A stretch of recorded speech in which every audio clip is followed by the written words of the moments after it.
Dans une interview donnée au journal La Stampa le 29 janvier 2024, le pape François, non valable, a de nouveau commenté sa déclaration hérétique Fiducia Supplicans. Citation de Bergoglio. Le Christ appelle chacun de l'intérieur. Il est de notoriété publique, même si Bergoglio le déforme psychologiquement, que la déclaration Fiducia Supplicans promeut la bénédiction des couples homosexuels.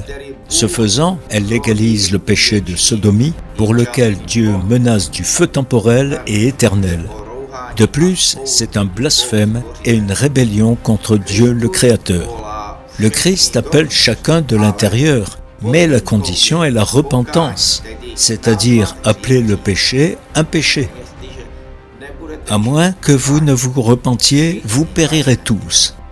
À ceux qui refusent de se repentir, le Christ dit « Je ne vous connais pas, d'où que vous veniez, éloignez-vous de moi, vous tous, ouvriers d'iniquité. » Citation de Bergoglio. L'Évangile doit sanctifier tout le monde. Bien sûr, il faut de la bonne volonté.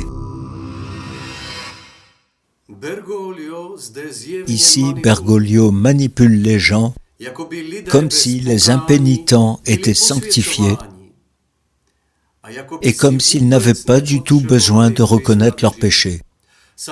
Bien entendu, les personnes LGBTQ impénitentes qui arrivent en couple et demandent une soi-disant bénédiction n'ont aucune bonne volonté de se repentir. Citation de Bergoglio. Et il est nécessaire de donner des instructions précises sur la vie chrétienne. C'est de cette manière que Bergoglio commente Fiducia Supplicans, qui aborde comme question centrale la bénédiction des couples homosexuels et leur vie pécheresse. Il dit qu'il faut leur donner des instructions précises sur la vie chrétienne. Cela en soi est absurde, car il rejette a priori la véritable repentance. Bergoglio impose des instructions sur une vie chrétienne précise dans un péché grave, avec une soi-disant bénédiction. De telles instructions et de telles bénédictions constituent un chemin précis vers la damnation éternelle. Citation de Bergoglio. J'insiste sur le fait que ce n'est pas l'union qui est bénie, mais les personnes. L'évêque Martin du Malawi répond à la démagogie de Bergoglio au nom de tous les véritables évêques catholiques, et pas seulement les évêques africains.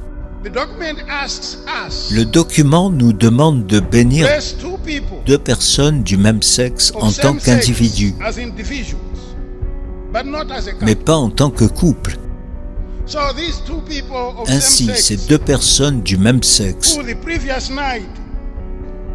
qui la nuit précédente ont dormi ensemble en couple et se présentent à nous comme un couple, sont bénies en tant qu'individus, mais elles quittent notre présence en tant que couple. Elles rentrent chez elles en couple. Elles dorment dans le même lit en couple, mais le document dit qu'elles ne sont pas bénies en tant que couple, même si elles semblent avoir été bénies comme un couple.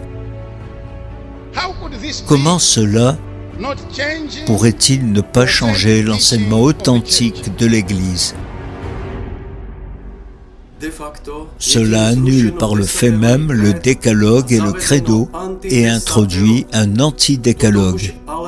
Mais ce n'est plus un enseignement catholique. Ce n'est plus l'Église catholique. Citation de Bergoglio. Mais nous sommes tous pécheurs. Pourquoi devrions-nous faire une liste de pécheurs qui peuvent entrer dans l'Église et une liste des pécheurs qui ne peuvent pas se trouver dans l'Église? Ce n'est pas l'Évangile.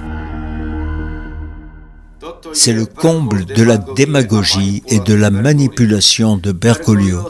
Bergoglio a dressé une liste spéciale de personnes privilégiées au sein de l'Église, à savoir les personnes LGBTQ.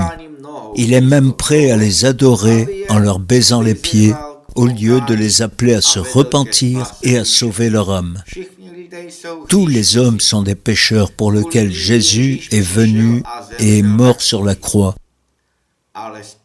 Mais seuls les pécheurs qui se sont tournés vers Dieu et se sont repentis seront sauvés.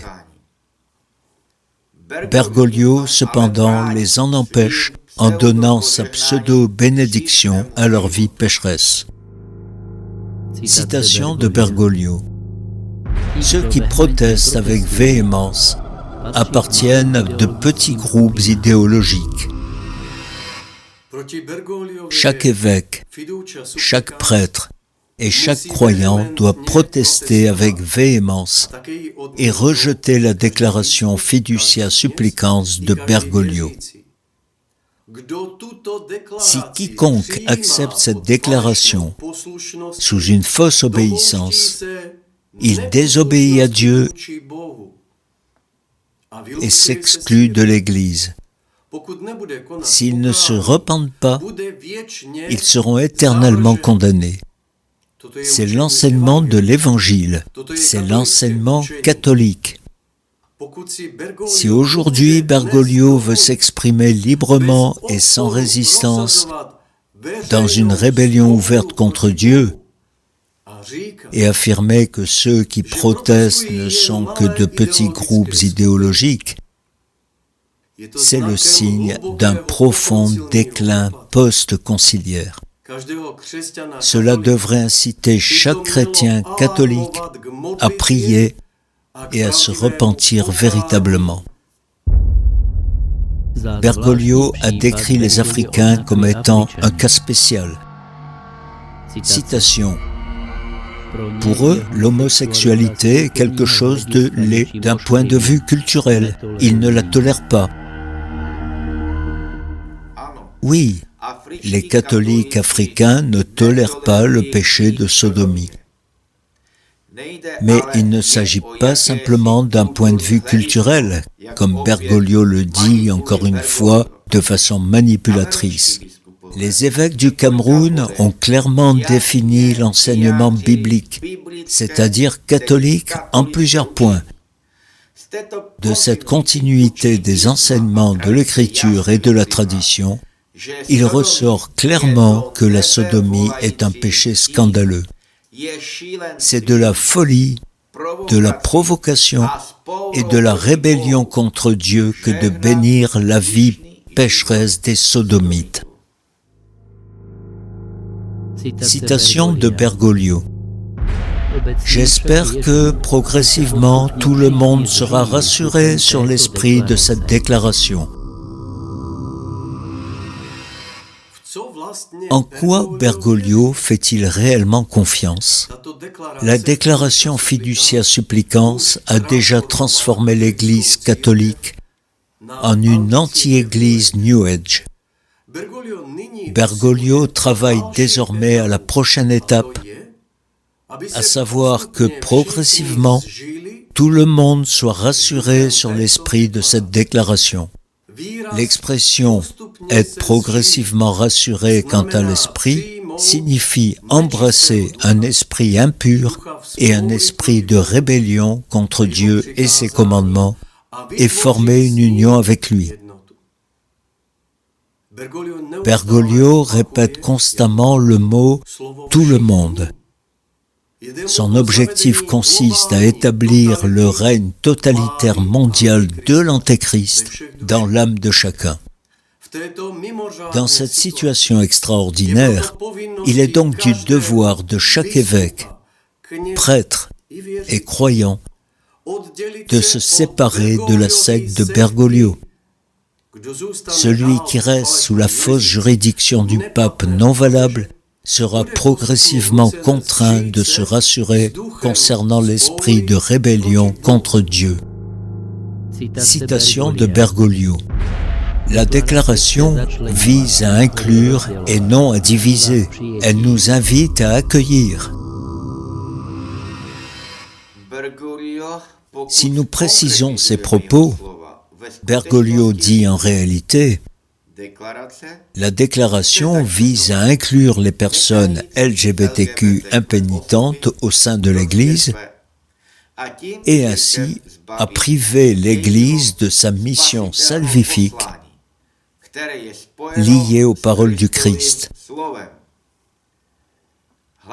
Prêcher la repentance pour le pardon des péchés à toutes les nations. Les paroles de Bergoglio, non à diviser, signifient que les chrétiens ne doivent plus avoir une attitude biblique envers le péché,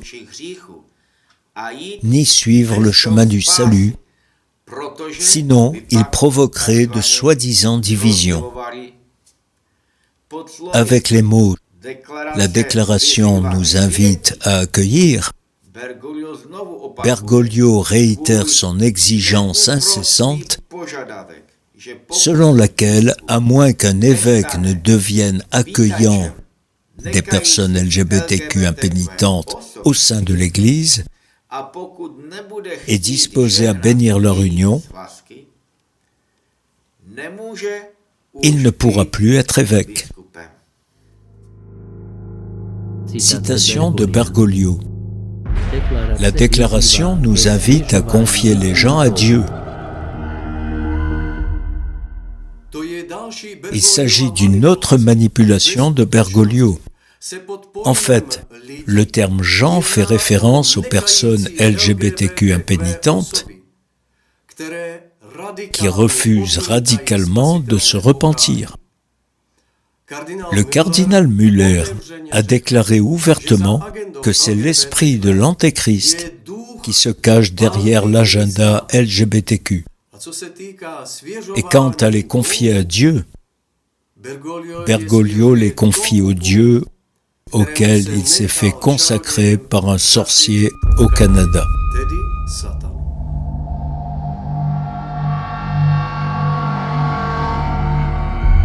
Citation de Bergoglio. « Je m'efforce toujours d'avancer, jour après jour. » Mais pour aller où? Son motu proprio ad theologiam promovendam, dans lequel il introduit un changement de paradigme, et sa déclaration blasphématoire fiducia supplicans constituent tous deux un chemin qui s'éloigne du Christ et qui mène à la damnation éternelle. Bergoglio parcourt ce chemin, comme il le dit, en avançant toujours, jour après jour. Citation de Bergoglio. Dans l'Église, il y a toujours eu de petits groupes qui manifestent des réflexions de nature schismatique. De nos jours, le schisme est irréel parce que l'Église n'a pas de pape. Bergoglio, en tant qu'hérétique manifeste, comme l'enseignent les pères de l'Église, les docteurs de l'Église et les saints, s'est exclu de l'Église et ne peut donc en être le chef. Il occupe simplement la fonction papale et est non seulement en schisme avec le Christ, mais littéralement en apostasie et tous les multiples anathèmes de Dieu, c'est-à-dire sous la malédiction de Dieu.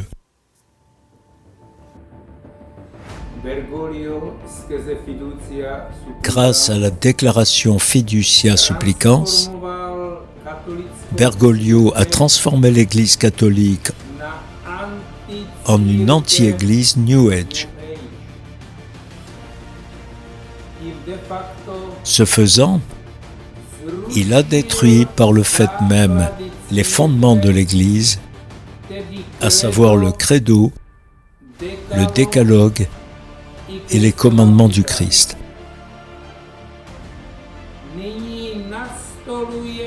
Il lance à présent le programme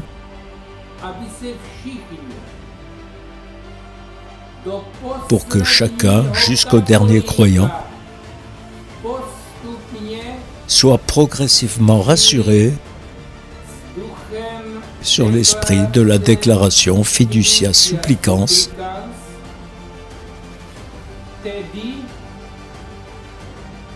c'est-à-dire s'enracine dans l'esprit de l'Antéchrist.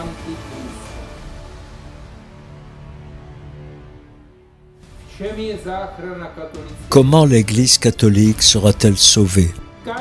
Chaque évêque, chaque prêtre et chaque croyant doit se séparer de la secte de Bergoglio.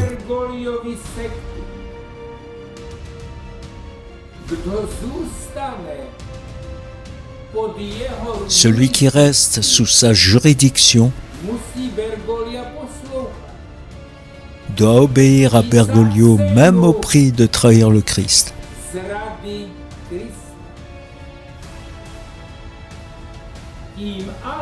Ce faisant, celui-ci encourt automatiquement l'anathème selon Galates chapitre 1 versets 8 et 9, c'est-à-dire l'exclusion de l'Église catholique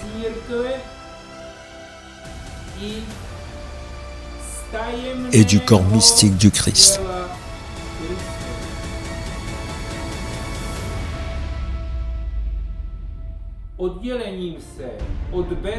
Avec la séparation d'avec Bergoglio, les conditions seront créées afin de reconnaître un nouveau pape légitime et donc afin de sauver l'Église catholique. La situation dans le monde est très grave.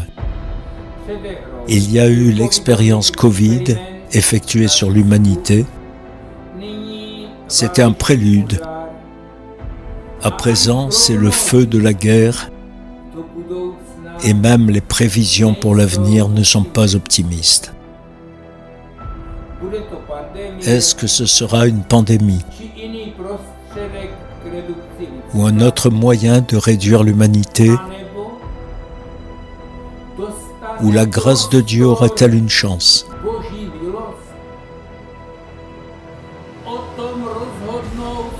Les évêques actuels en décideront. Qui d'entre eux brisera le nuage de malédiction qui plane sur l'humanité et qui a été amené par Bergoglio et par la trahison de l'Église?